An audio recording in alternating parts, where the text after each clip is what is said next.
يا مساء الجمال والدلع. النهاردة هنعمل طاسة سجق اسكندراني، بجد طعمه رهيب جدا. انا شخصيا بحب سندوتش السجق بالطريقة دي جدا، هتاكله احلى واطعم سندوتش سجق، احلى كمان من بتاع عربيات الكبدة والسجق. يلا نشوف المكونات والطريقة بتاعتنا. انا مستخدمة كيلو من السجق، لو هتستخدمي نص كيلو يبقى هتقللي كمية الخضار.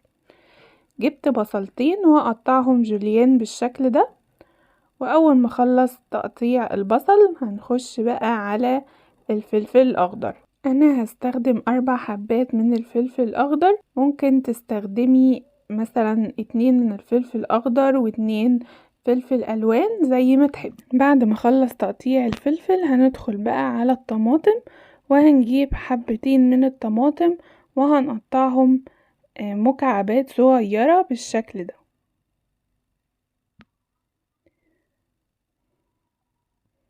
كده انا خلصت كل تقطيع الخضار اللي انا هستخدمه في السجق، الطماطم والبصل والفلفل.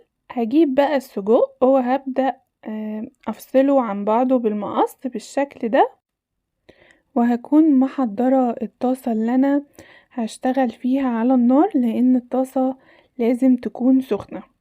هنزل بالسجق شوية بشوية عشان الطاسة ما تبردش من غير اي مادة دهنية، لان السجق بيكون فيه دهون بما فيه الكفاية، يعني مش هنحط كمان دهون عليه. بس لو انتي حسيتي ان هو ناشف معاكي شوية ممكن تزودي شوية زيت صغيرين.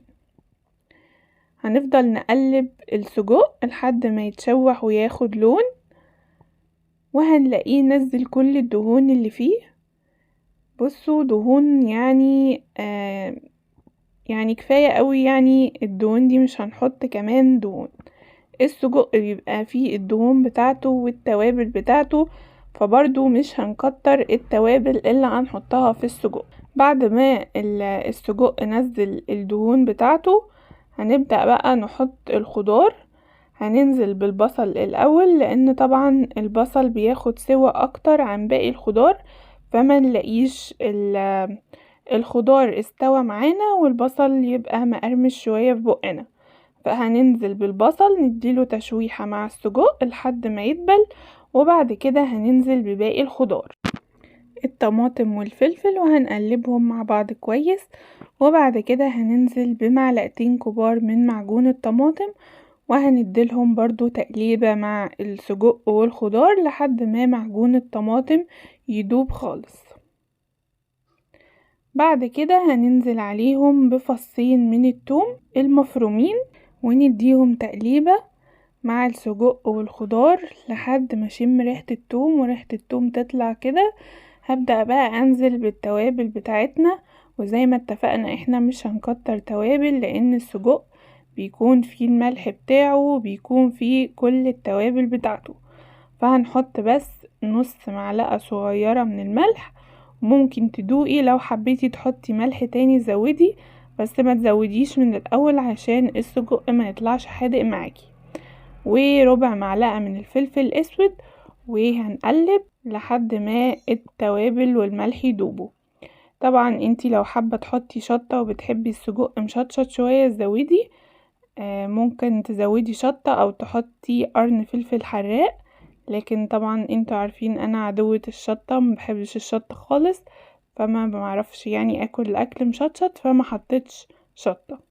بعد كده هسيب السجق على النار لحد ما يتسبك ويبقى بالشكل ده، وهيبقى معانا احلى طاسة سجق بجد هتاكلوها.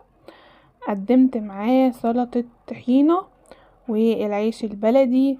طبعا انا بحب سندوتشات الكبدة والسجق في العيش البلدي، لو انتي حابة في الفينو مفيش مشكلة. نبدأ بقى نعمل السندوتش بتاعنا. ناخد كده كام سجقاية مع الصوص بتاعها والخضار التحفة ده، هننزل عليهم بسلطة الطحينة. بجد سندوتش يودي عالم تاني. جربوه وقولولي رأيكم في الكومنتات. اتمنى يكون الفيديو عجبكم، ما تنسوش اللايك والشير.